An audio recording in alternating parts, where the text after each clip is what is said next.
about today, guys, is solo improvising and music theory.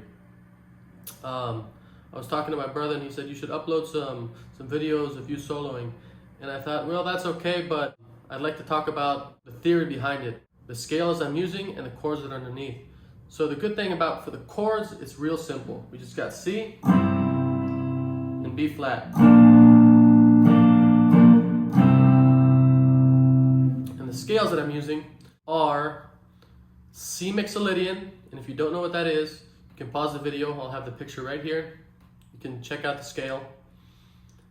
And we have the C minor pentatonic, and you can add the blues note in there.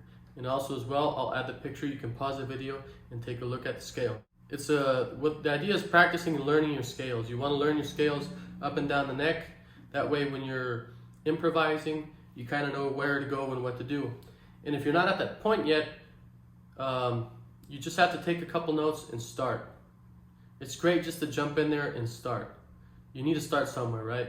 And no matter where you're at, there's always going to be a place for you.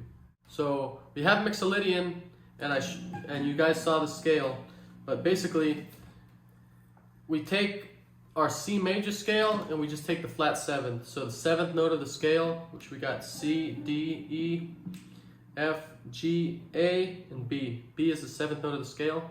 We just take that and make it flat. That means go down half step. So it's the flat seventh. That's what makes it mixolydian.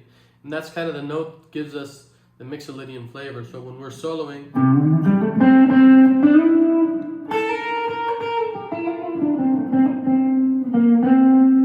so I hit that note right here and over here. I played it twice in that little lick, and that's what kind of gives it the flavor, right?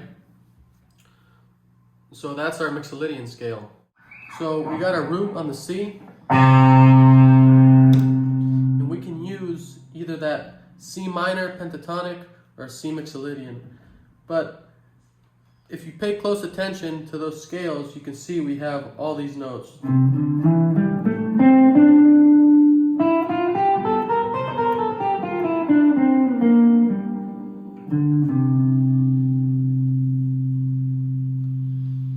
But the idea is we're going to take those notes from that scale and play around with them.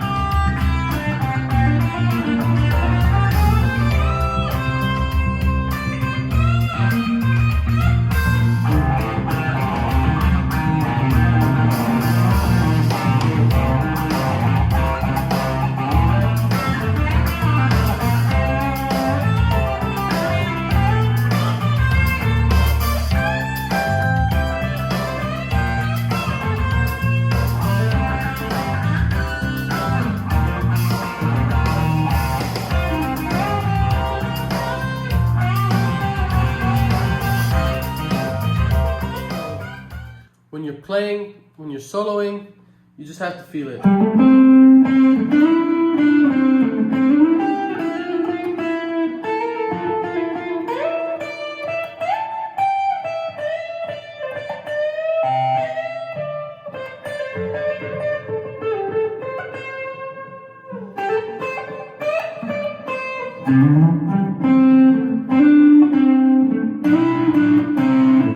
The other interesting thing is when you're soloing, when you hit a note and it just sounds flat, like empty, what you can do is you can sustain it. And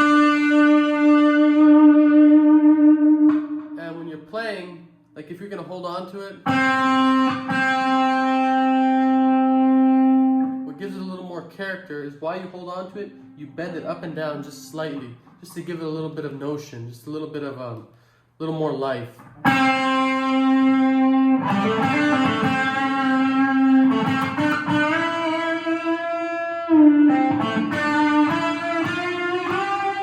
But you want to give it the character, you want to feel it, you want to play as best as you can. Some of the influences I was using, we have Dickie Betts from the Allman Brothers, David Lindley from Jackson Browne, also those old blues riffs like Chuck Berry, little tricks.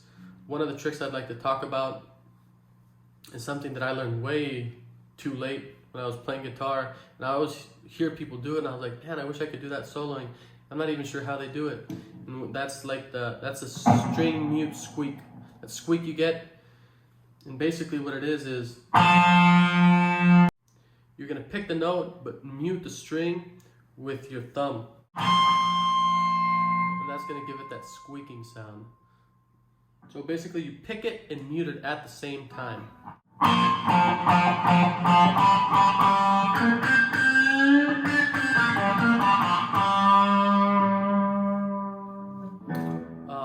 Obviously the higher up the neck you go and the thinner the strings are, it's kind of harder to get it, especially at a higher pitch.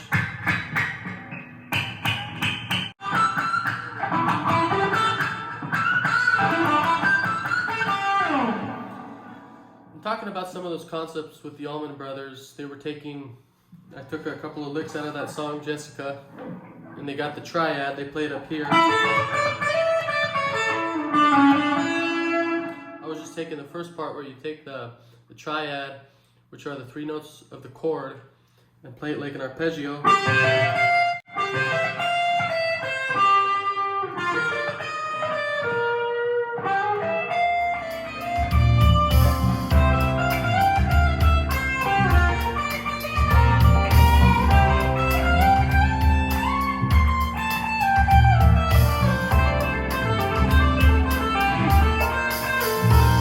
The idea is just getting in and playing it. It doesn't matter.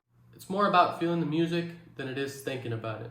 So even if you just put on the backing track and you started playing the little bit you know, let's just say you only knew this position of the scale.